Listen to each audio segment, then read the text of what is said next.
Hi students, my name is Oladele. I'm your physics tutor. Today we want to look at the Newton's laws of motion. There are 3 laws of motion put forward by Sir Isaac Newton.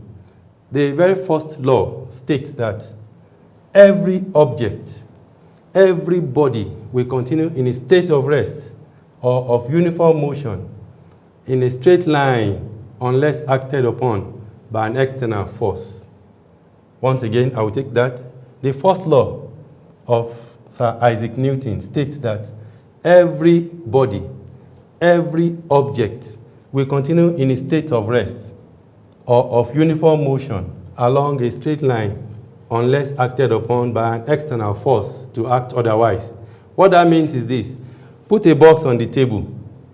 The box remains there. If you come back tomorrow, you will meet it there. Come back day after, it will still be there.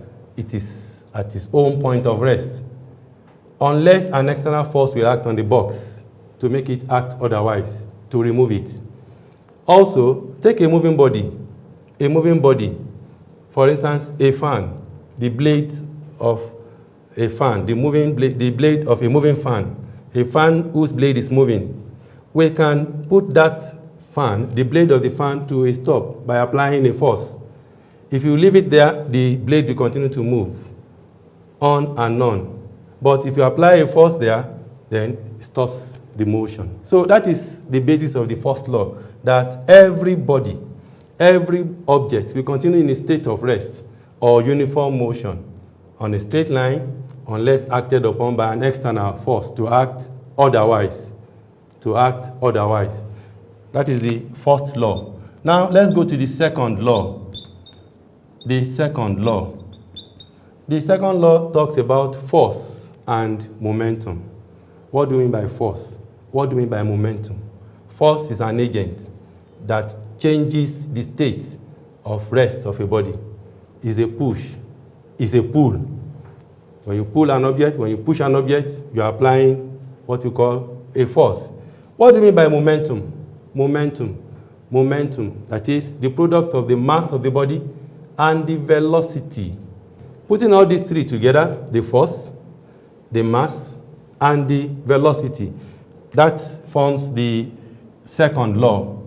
The rate of change of momentum. What do you mean by rate of change? That is, whenever there is a change in momentum, I said momentum is the product of mass and velocity. The rate there talks about the time. Rate of change of momentum is proportional to the applied force, that is the agent to push or to pull, and takes place in the direction of the force.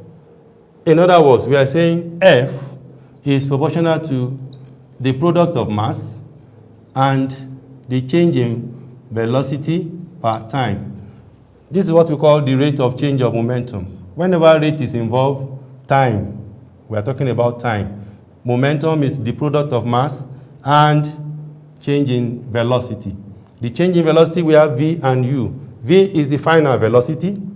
U is the initial velocity. There is a difference between the two. That gives the change. So the product of momentum divided by time is proportional to force. So the force that is applied has a relationship with momentum. So the force, when the force is applied, there will be a change in momentum. That is the second law. Again, the second law states that the rate of change of momentum is proportional to the applied force and will always take place in the direction of the force. The third law talks about action and reaction. Action and reaction. I'm trying to pull a wall now. The wall is pulling me back, pushing me backward. I'm trying to push it. It's pulling me backward. Action and reaction. The wall does not want to move. I too am also trying to pull it, push it forward. Action.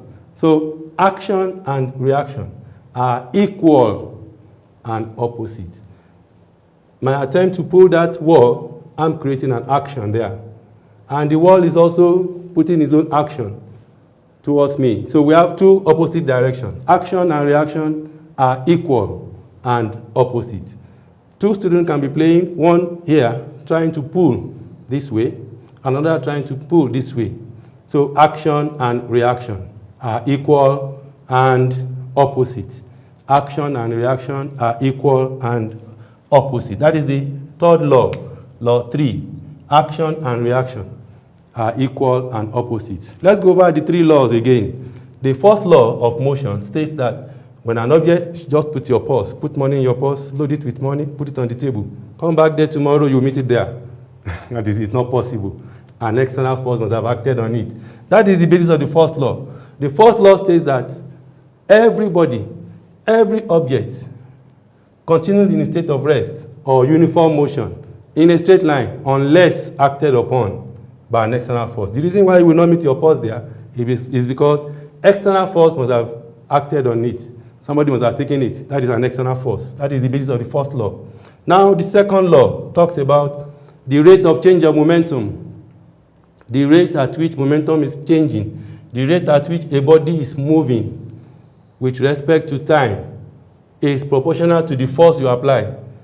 For instance, take a car. You are in a car. You are driving a car. You press the accelerator. The rate at which the accelerator is being pressed determines the motion, determines your speed. So the rate at which a body moves depends on what? The applied force. I want to lift a load, or I'm pushing a body. I can push it very fast or very slow. If I push it with a very high force, it will be moving very fast. The rate at which a body is moving depends on the applied force. Push it with a very high force, and it will move fast, very fast. Then push it with a small force, the body will continue to move slowly. So the rate at which the body moves depends on the applied force. So the rate of change of momentum depends on the force. The force determines the momentum. Force determines the momentum. Then the third law, trying to pull a body and the body is pulling it backward. Trying to push it, pushing it backward. Action and reaction. Action and reaction are equal and opposite. Action and reaction are equal and opposite. Now let's go to the next thing. The next thing is we want to look at the law of conservation of momentum.